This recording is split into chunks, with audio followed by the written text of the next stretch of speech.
Përshëndetje të nderuar shikues, këto janë lajmet e orës 12. Pa votat e opozitës, Komisioni për Legjislacion, Mandate, Imunitete, Rregullorën e Kuvendit dhe mbikëqyrjen e Agjencisë kundër korrupsionit ka kaluar raportin me amandamente të Komisionit Funksional në projekt ligjin mbi ndarjet buxhetore për buxhetin e Kosovës.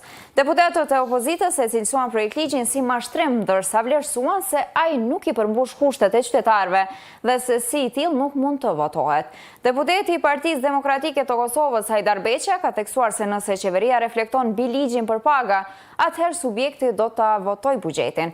Ndërkaq deputeti i Aleancës për Ardhmërinë e Kosovës, Besnik Tahiri, quajti mashtrim largimin e amandamentit të tij për zonën ekonomike të Podojevës, për të cilën kërkoi buxhet prej 500.000 eurosh. Antari i këtij komisioni nga radhat e vetvendosjet Diman Basha ka bërë të ditur se 200.000 euro të ndara për këtë zonë janë vetëm për vitin 2022, ndërsa për vitet 2023-2024 priten të shtohen mjetet të tjera. Amandamentet kaluan me 5 vota për, 4 kundër dhe asnjë abstenim. Flasim për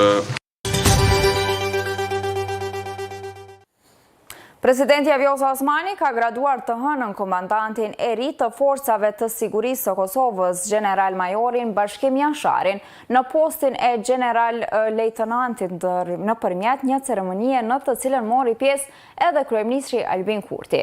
Jashari ka pranuar detyrën e komandantit të përgjithshëm të FSK-s më 1 dhjetor. Emrimi i tij ka ndodhur vetëm një ditë pasi që pararendësi i tij Rama dha dorëheqje nga posti i komandantit pas largimit të Ramës. Kryeministri Kurti ka bërë të ditur se ai do të kryejë funksionin e përfaqësuesit të Qendrës për Siguri dhe Bashkëpunim me seli në Kroaci. E ftojmë general major Bashkim Jasharin.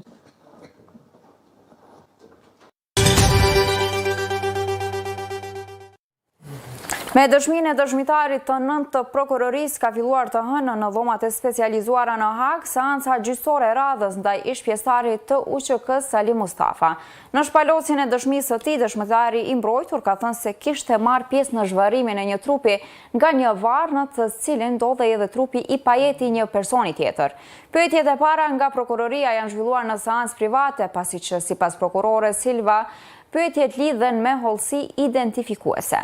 Ndërkaq pjesa e dytë e seancës është zhvilluar e hapur për publikun dhe me këtë rast dëshmitari ka bërë të ditur se personi zhvarrosur ka pasur gjymtyrët e thyera.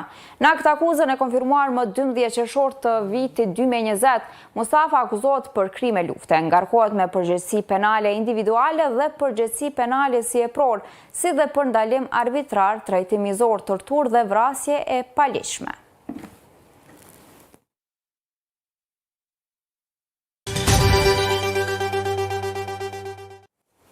Doza e tretë e vaksinës anti-Covid do të ofronte mbrojtje të konsiderueshme ndaj variantit Omikron, ka konstatuar një studim i kryer nga shkencëtarët e qeverisë britanike.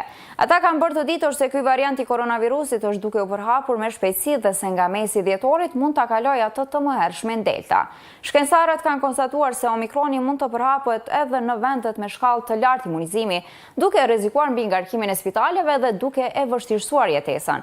Studimi i kryer cekse 4 muaj si njerëzit u vaksinuar me dozën e dytë të kurës së Pfizerit, efekti i saj ka rezultuar rreth 35% suksesshëm në parandalimin e infeksioneve të shkaktuara nga Omikroni, duke e nxitur një rënje të konsiderueshme të performancës.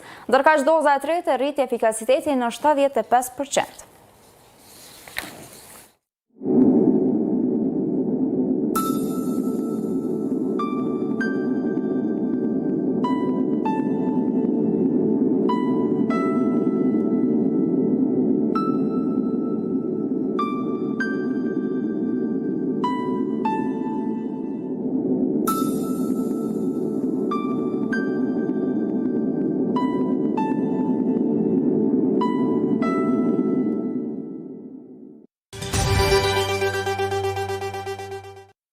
Të nderuar shikues, ne kaq kishim për këtë edicion. Ju faleminderit për vëmendjen, mirëmbëjtje.